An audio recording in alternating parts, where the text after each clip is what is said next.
one of the things I talk about in my book that I mentioned was Kendrick winning a Pulitzer Prize.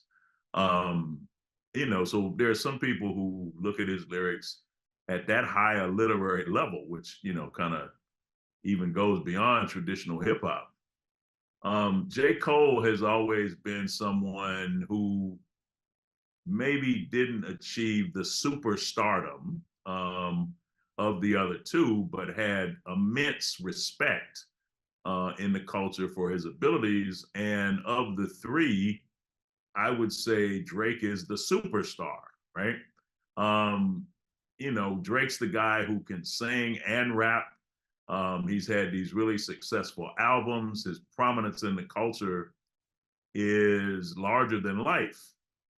But at the same time, he's not just a pop star. He's not just a popular rapper. Like, he got to that place because he's got bars, he's got lyrics, he's got lines.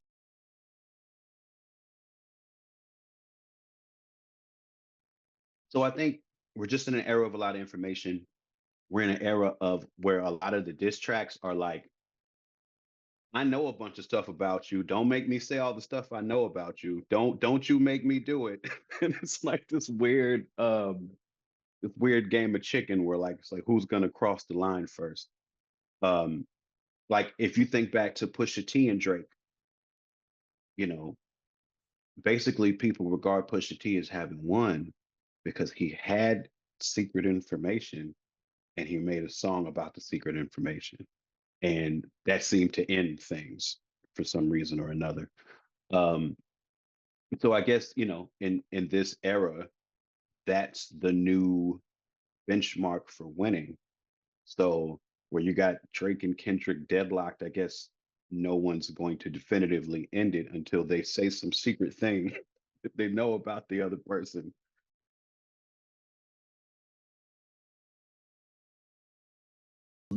Kendrick's music, I think no one would argue that. I mean, everyone universally agrees that Kendrick's music has more depth than Drake. They serve different audiences. There's some cross, of course, but for the majority, they're serving different audiences. So that's what's interesting about this battle, where I feel like DJ Dahi actually made a great point, one of Kendrick's producers, saying like this is end up going to be like the Trump election, where supporters think they won and Trump supporters think they won, and there's just going to be an argument about. It doesn't seem like there's going to be a clear knockout, just given how rabid the fan bases are.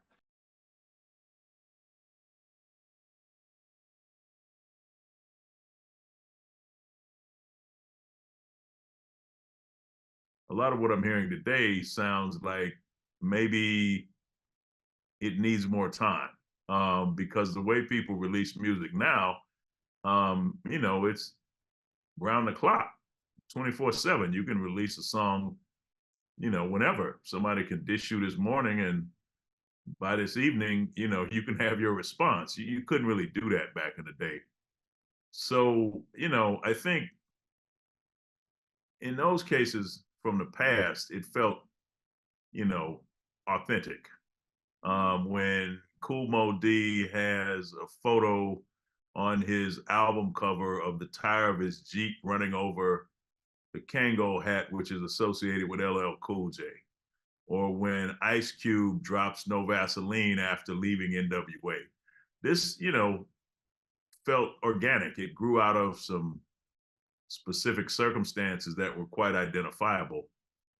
To me, um, these days it feels like a product of social media and the internet.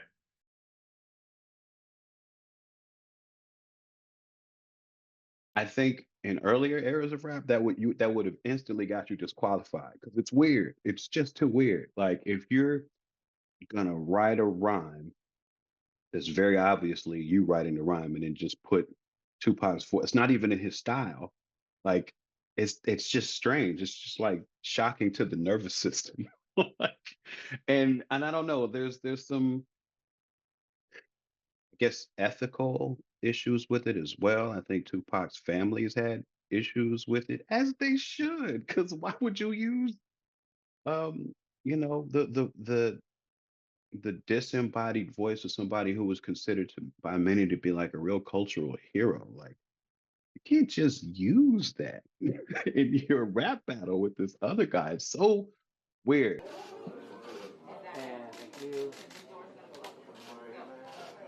And straight ahead of that, Drake.